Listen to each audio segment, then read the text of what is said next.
अरे सुनती हो टुटू की माँ? क्या हुआ जी, क्या बात हो गया? बात है बताइए, मैं आ गई।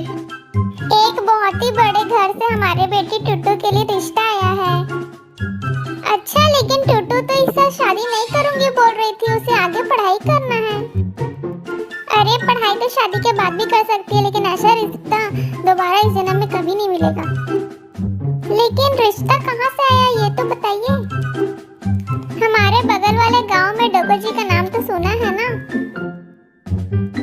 अच्छा, वो डोको जी जिनके पास बड़ी बड़ी गाड़ियाँ, बड़ा महल जैसा घर, नौकर चाकर और बेशुमार दौलत है, वो डोको जी? हाँ, भाग्यवान वही डोको जी। उन्होंने हमारी टुटू को कॉलेज जाते हुए देखा और उसको पसंद कर लिया है। उन्होंने अपने मुंशी से हमारी टुटू के लिए रिश्ता भिजवाया है। अरे उनकी तो पहले भी 2 शादियां हो चुकी है ना? हाँ, शादी के मामले में डोको जी की किस्मत खराब रही है। उनकी दोनों ही बीवियां वक्त से पहले ही चल बसी और अब वो अकेले हो गए और वो अब तीसरी शादी करने के लिए एक लड़की की तलाश में है। पर क्या हमारी टुटू डोको जी से शादी करने के लिए मानेगी? मानना ही पड़ेगा। मुंशी जी बोल रहे थे शादी का पूरा खर्चा डोको जी उठाएंगे और 1 रुपए भी दहेज नहीं देना है, और तुम्हारी शादी के बदले वो हमें 20 लाख रुपए देंगे ताकि हमारी जिंदगी सुधर जाए। अब कोई पागल ही होगा जो ऐसे रिश्ते को मना करेगा। ठीक है, चलो टुटू से बात करते हैं। टुटू बेटा जरा इधर तो आओ। आती हूँ पापा।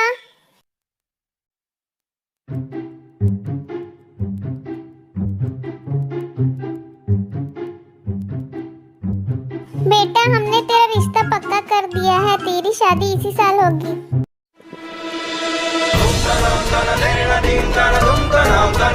पर इस साल तो मैं शादी नहीं करने वाली थी ना, क्यों इतनी हड़बड़ी में मेरी शादी तय कर दी? मैं नहीं करने वाली शादी वादी। अरे बेटा, जब तुझे पता चलेगा कि किससे तेरी शादी तय हुई है तो खुशी के मारे पागल हो जाएगी।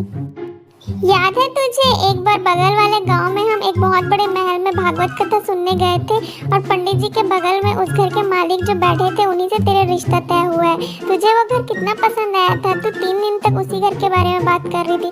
अब तू उस घर की मालकिन बनने वाली है। क्या? लेकिन वो तो मुझसे बहुत बड़े हैं। आपने मेरी शादी एक बुड्ढे से तय कर दी? बेटा, अपने होने वाले पति के बारे में ऐसा नहीं बोलते। उनके पास कोई चीज की कमी नहीं है। तुझे पैर जमीन पर भी रखना नहीं पड़ेगा। उनके पास इतना पैसा है कि तेरी 7 पीढ़ी भी बैठकर खाएगी तो भी पैसा कम नहीं पड़ेगा। मैंने एक बार ना कह दिया तो कह दिया।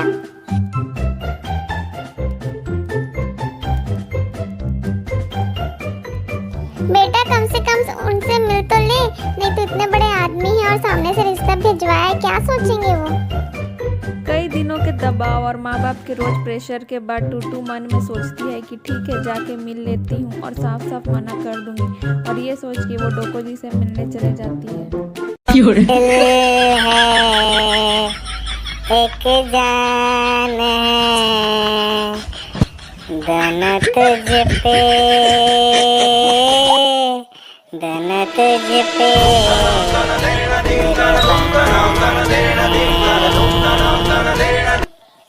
मन में सोचती है कि ये इतना बेसुरा गाना क्यों गा रहे हैं, और ये फैसला करती है कि मुझे इनसे साफ साफ मना कर देना चाहिए शादी के लिए। मुझे आपसे शादी नहीं करनी। मैं आपसे शादी नहीं करना चाहती। मुझे माफ करिए, मैं जा रही हूँ।